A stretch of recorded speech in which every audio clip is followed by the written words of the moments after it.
Okay, so one of the things that we deal with all the time is dentists come to us and they want to do marketing because they want to drive more patients. But the problem is rarely on the marketing side of things. It's usually the customer service, the way the phone calls are handled. That's really where a lot of the problems are. Now, Alex, I know you have done marketing. Your father was a dentist. You initially came in, you try to help him grow his business. And I wonder if you could share that story of what did it really take to actually increase patient flow? Because I think a lot of dentists are under this illusion that if you just sprinkle some SEO on your business, it's going to somehow change everything. And that's not really where the problem lies. Yeah, thanks, Nick. I think this is the model of pay and pray. So if I spend a lot of money, that maybe I'll make a bunch of money or throw the kitchen sink at it. It doesn't work that way. And with my father's practice, and I talk about this in the webinar that I know you'll put a link for as well, I go into more detail. But essentially, so I was a Tony Robbins coach at the time. I still am a lawyer, an MBA, and my father's business was facing financial difficulty. It was, quite frankly, heading towards bankruptcy. Office manager made a lot of mistakes, and he didn't run the business very well, but great dentist. And he was an extreme makeover caliber dentist. He had these accolades, these fellowships. The level of dentistry was phenomenal. That's another misconception too, that just because I'm great at dentistry, I should have a lot of patients. If you build it, they will come. Doesn't work that way. It's not the field of dreams. Definitely. From the reference from that movie. So I asked my dad, I said, look, can I help your business? I help a lot of other people. And he said, sure. He says, please help. And so the first thing I did was I took over his marketing because, again, he's got all these accolades. Nobody knows about the quality of Pankey trained dentist, fellow of the AGD, Extreme Makeover. He had a relationship with the Extreme Makeover Lab, and he was one of their top dentists. So he was the top of the top. And so I wanted to get that message out there. So I revamped his marketing. I hired SEO consultants, and I was a little whiz on SEO. And this was the golden age of SEO where nobody was doing it. And so we ranked number one for everything. And we were getting calls through the roof, but no change. And I said, something's wrong here. The phones are ringing. I'm on the first page of every SEO word you can imagine. Website's phenomenal.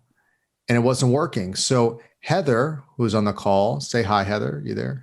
Hi, Heather. There's Heather.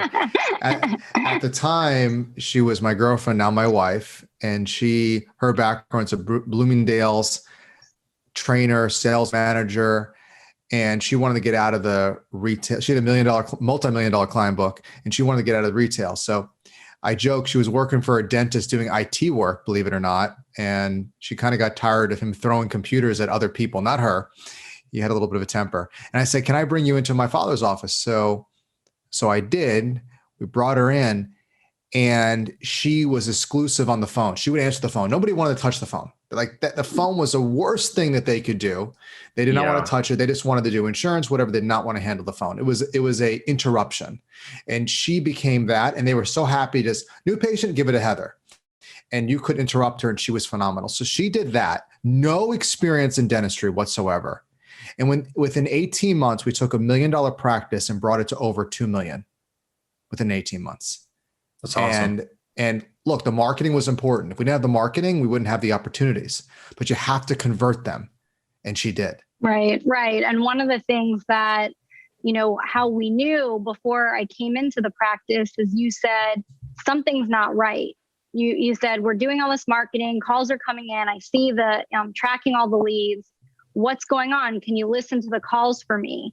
And that's when we discovered the big problem. And it's such a bottleneck in most practices is that the calls were coming in, but they weren't converting. There was no process. There was no system. There was no customer service. And that's your first impression. I mean, aside from the website, you have a beautiful website, great. But then if the impression of the office when somebody calls up doesn't match up to the website or doesn't match up to their expectation, you're going to lose them. So absolutely. Yeah. I mean, you definitely see that a lot where on the outside, you can make your practice look like a Ritz-Carlton hotel. But if I pick up the phone to call you and, somebody picks up and they're like, hello, no customer service, no enthusiasm, you could just sense in their voice that they hate being there, that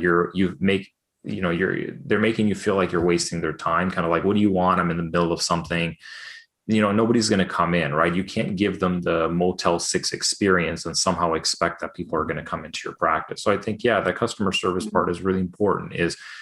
You can do marketing and you will drive more patient phone calls. I mean, we've done that for a lot of people, but it's not until you really tackle the internal customer service issues that practices really see a significant jump in revenue. Without that, you're only doing one piece of the puzzle.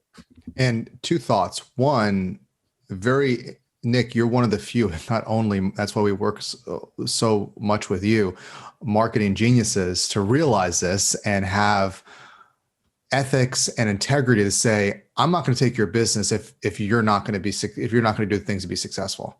Absolutely. That's integrity. It's very few out there. You're not like, just give me your money. It's like, I want you to be happy. That's very rare. That's what we really love working with you. The thing that occurs to me, there's a statement I've heard that if you want to be successful, you have to do the things that other people are not willing to do. Sorry, but economically, not everybody is going to be the best, and they're not going to want to put the effort to be the best. And what's great is you can dump a lot of money to other marketing companies that will be very happy to take your money, build you a very nice site, do all the stuff, but create this lie. Because as we know, social media, your website, it's not reality. It's what you want to put out there. The only time a patient knows reality is when you pick up the phone, and when you come into that office, they're going to see the reality. And what's even worse is if you put the image that you're this wonderful place and you really aren't, you're going to start racking up the reviews. At least if you're not a great place, just put it out there. Give us a call. Come on in. Be congruent. We're not going to put a lot of time with you, whatever it might be. And this is what you're going to get. And that's what it's going to be. But if you put out there that you're a great practice and you care for people and you do all these things, you better back it. But the point is this: everybody wants that silver bullet. Everybody wants that edge. And you can't just buy yourself out of it. You have to do the hard things.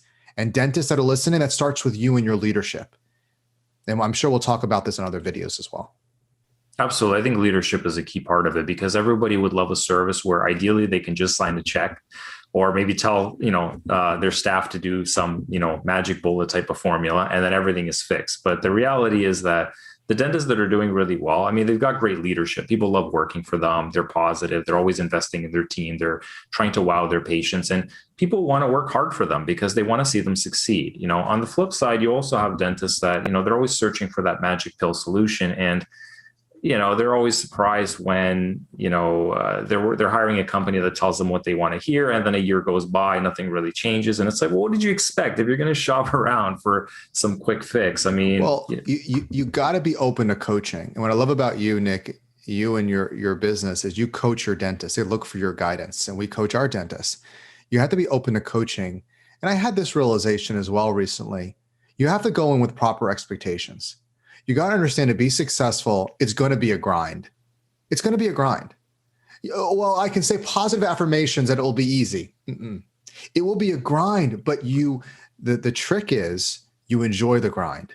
You enjoy the journey. You enjoy that it's going to take work. It's going to take personal development. It's going to be hard at times, but you have to be willing to take that. If you're willing to do that, you have there's a growth mindset, is what they call it in a lot of these books that are coming out, a growth or expansion mindset. That's what you have to be ready for. And if you do that, not only will you have the success that you want monetarily, but you will improve your happiness. You'll improve the love of what you do, and you'll improve the people around you.